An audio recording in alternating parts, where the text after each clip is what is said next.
Blood Myth, a historical account of the 1967 Dao County Cultural Revolution Massacre by Tan He Cheng. Chapter 23. The word "kill" written in the Eastern Grove. There were no more children's voices reciting poems, no more village scholars chanting essays in the Eastern Grove. What greeted us instead was a deep, leisurely mow, a cow poking its head out with lazy curiosity. This was once the Eastern Grove Study Hall, where Qing dynasty's most acclaimed calligrapher of the past 2 centuries, He Shaoji, studied and practiced his craft. Now it had become a cowshed, housing over a dozen well-fed oxen. The air reeked of warm, fermenting manure. We backed out quickly. Outside, a beautiful patch of bamboo stood elegantly, oddly out of place amidst the decay, like a forgotten signature stroke from a master's brush. History tells us that the Eastern Grove once held lecture halls, bridges, pavilions, and gardens, but nearly all had vanished. In their place were narrow, damp alleys, stone paths slick with mud and dung, and gutters filled with black water. Only a few beams and walls remained to whisper of its past glory. Everything fades with time, even great names and noble places, and during the Cultural Revolution, no one in this village wrote calligraphy anymore, but oddly enough, some still wrote very well. You could see it in the public notices and banners calling for executions, especially in the caricature "Sha Kill," written with such force and flair it could have passed for a Herschel's piece.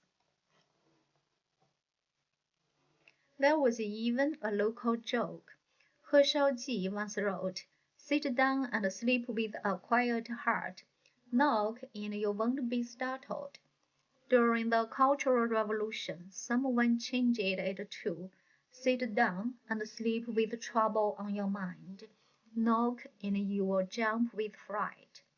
This patch of fertile land, split by the Xiao River and Red Creek, had once inspired Tang Dynasty governor Yuan Jie to write his famous prose piece, Record of Red Creek.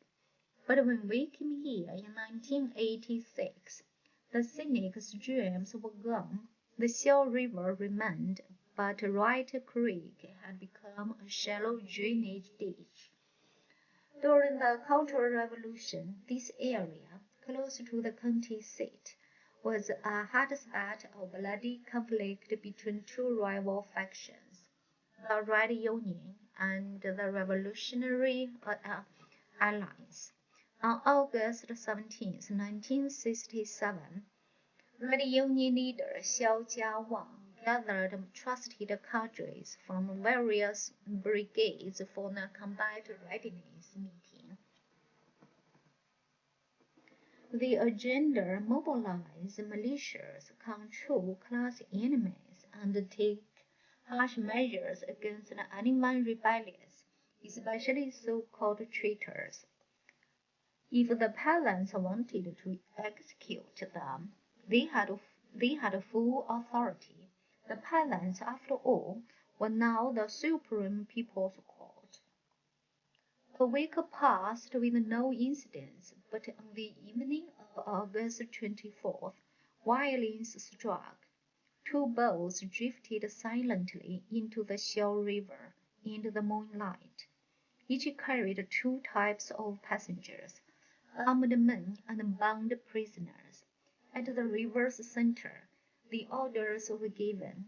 Each prisoner had a bamboo basket full of rags tied to their neck. One by one, They were shoved into the water. There were no cries, no pleading, no struggles, just splash after splash as the river accepted its offerings in silence. Suddenly, one man stood up. His name was He Jiren, a landowner. He shouted a slogan before being forced overboard, his 20-year-old son following right after. His last cry, echoing over the quiet water, was etched into memory. It became infamous, used as propaganda to teach villagers the danger of class enemies.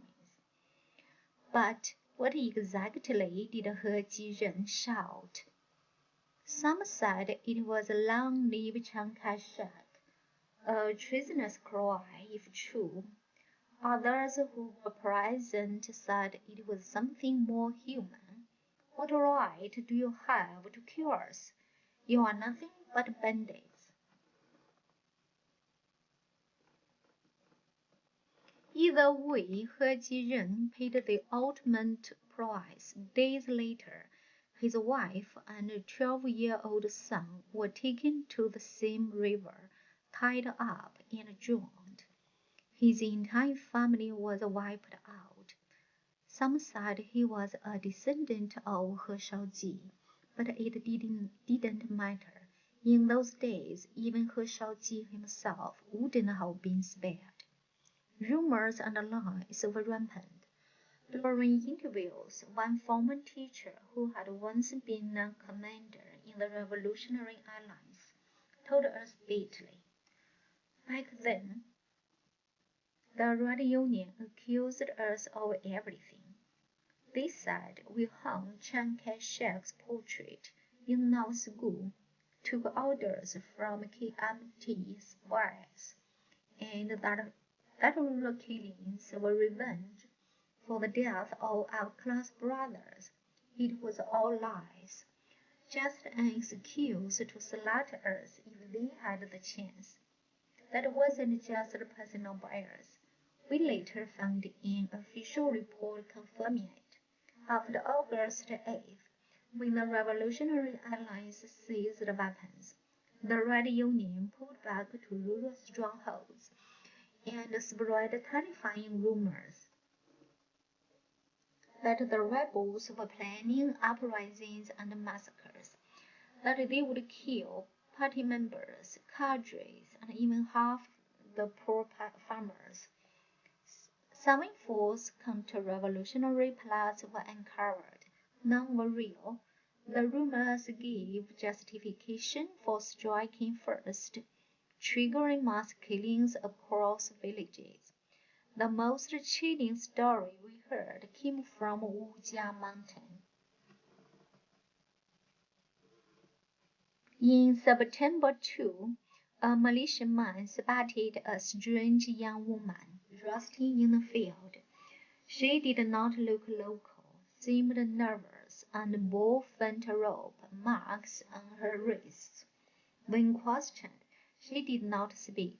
Suspicious, they brought her to the village. She said she was from Guangdong. Others said Hunan, but the dialect barrier made communication difficult. No one could figure out who she was and what she wanted.